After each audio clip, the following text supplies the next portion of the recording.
तफावतची चुकीची माहिती देत आहेत, याच्यामुळे म्हणजे सरकार तुमचे संपाची मागणी तुम्ही आज सगळ्यांना आवाहन करताय, अधिकाऱ्यांच्या चुकीमुळे या संपाला सामोरं जावं लागतंय असं म्हणायचं? अधिकाऱ्यांच्या चुकीमुळे संपाला सामोरं जावं लागतंय। अधिकाऱ्यांना माननीय मुख्यमंत्री महोदयांनी सूचना दिल्या होत्या की कशा पद्धतीने आपल्याला पुढे जायचं आणि ह्याच्यावरती निर्णय घेऊन टाका। निर्णय घेतला नाही। आज ही संपाची वेळ झाली नसती ना। आज सरकारची बदनामी कुणामुळे झाली? या अधिकाऱ्यांच्यामुळे। तुम्ही नुसतं सगळा ग्रीन सिग्नल दिलेला असताना सुद्धा माननीय मुख्यमंत्री माननीय देवेंद्र फडणवीस साहेब माननीय उदय सामंतांनी ग्रीन सिग्नल दिल्याच्या नंतर सुद्धा निर्णय का नाही झाला?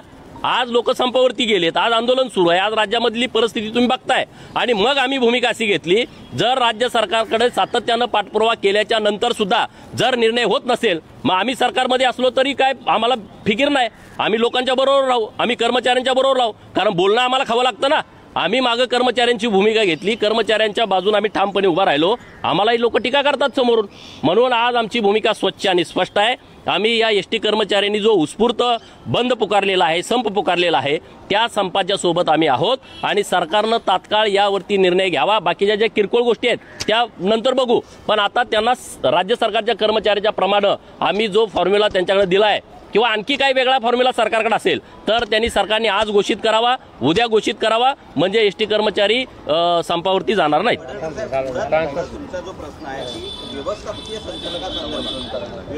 संचालकांच्या कारणानं किंवा त्यांच्या मनमानी कारभारामुळे आज संपाची वेळ आली आहे कर्मचाऱ्यांवर। हे बघा, व्यवस्थापकीय संचालक जे आहेत त्यांनी जी माहिती मागच्या मीटिंगमध्ये दिली ही किती गंभीर बाब आहे सांगा ना। त्यानं ऑन पेपर दिलं की 410 कोटी रुपये या राज्यामध्ये एसटी कर्मचाऱ्याच्या पगाराला जातात। मी हे पगारपत्रक घेऊन आलोय, हे काय मी काही लिहिलेलं नाही आहे। या पगारपत्रकामध्ये 347 कोटी टोटल पगार झालाय आणि त्यामध्ये 30 कोटी ओव्हर टाइम आहे, म्हणजे पगार किती होतोय? 317 कोटी। सरकारवरती आता बोजा पडायचा प्रश्न नाही ना।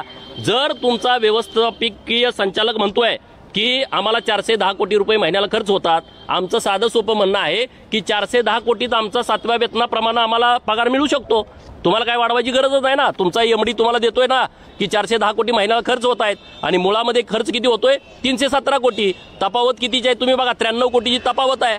अरे 93 कोटी लागत नाहीत, अजून 50-60 कोटी रुपये तुम्ही दिले तर आम्ही राज्य सरकारच्या कर्मचाऱ्याप्रमाणे आमच्या एसटी कर्मचाऱ्याला पगार मिळतोय।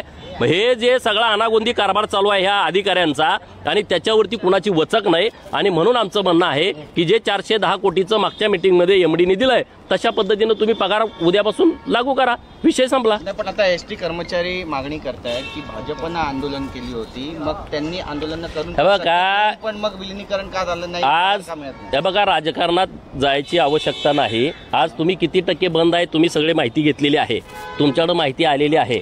एसटी कर्मचारी सोबत आमच्याच आहे, एसटी कर्मचाऱ्यांना आमच्याकडून अपेक्षा आहेत म्हणून ते आमच्याकडे पाठपुरावा करतात आणि सरकार आल्याच्या नंतर एसटी कर्मचाऱ्यांच्या बाबतीमध्ये सदाभाऊनी मी जेवढा पाठपुरावा केलाय, जेवढा बैठका घेतल्या तेवढ्या कुणीच घेतलेल्या नाहीत। अनेक जाचकाठी आम्ही कमी करून घेतल्या राज्य सरकारकडून, माननीय मुख्यमंत्री महोदयांच्याकडून। आता आमचं म्हणणं असं आहे की जर उत्स्फूर्त कर्मचारी संपावरती जात असेल तर हे फेल्युअर कुणाचं आहे? हे या अधिकाऱ्यांनी बघायला पाहिजे होतं, निर्णय घ्यायला पाहिजे होता। सरकारने त्यांना सूचना देऊन 1 महिना झाला तरी सुद्धा त्यांनी याच्यावरती निर्णय घेतलेला नाही आणि त्यामुळे आज रात्रीपासून सगळ्या एसटी कर्मचाऱ्यांना आम्ही आवाहन करतोय, आम्ही तुमच्याबरोबर ताकदीनं उभे आहोत।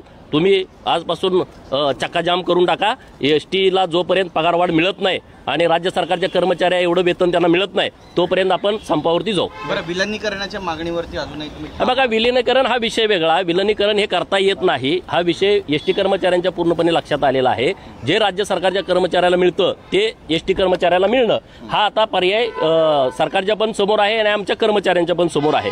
त्यामुळे विलिनीकरण हे महामंडळ होऊ शकत नाही। याच्याबाबत क्लिअरिटी जे कायदे आहेत त्या पद्धतीनं ते विलिनीकरण होत नाही, तर याच्याबाबत क्लिअरिटी सगळ्या कर्मचाऱ्यांच्या मध्ये आहे।